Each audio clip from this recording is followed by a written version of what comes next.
So ito mga ka-chillax, no, dumayo tayo sa Nice Cycle, e-bike and EV station. Dito lang to sa sa Habana Aguinaldo Highway sa may Imus. Then makikita nyo na tong Nice Cycle. So makakaroon tayo ng vlog dito. Sa ngayon, sa Reels muna tayo, mabilisan. Let's go! So ito mga ka-chillax, no, dito tayo ngayon sa Nice Cycle para malaman ng kanilang mga presyuhan ng kanilang mga Honda e-bikes or Honda e-scooters. Sir, isa-isayin naman natin, sir. Sir, bali mga chillax, ito yung standard natin ng UB.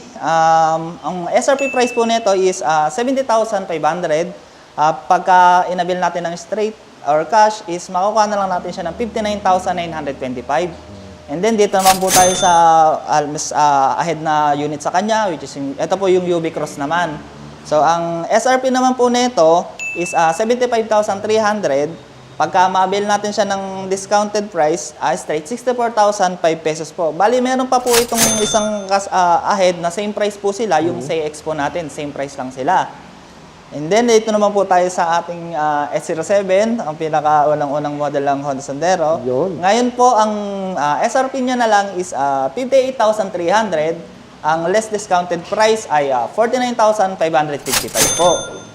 And then, dito tayo sa bagong labas ngayong taon lang. Wow, oo nga, no? Bagong-bago to. Ito po yung Sandero S20 natin. So, ang SRP niya naman po is 70,500.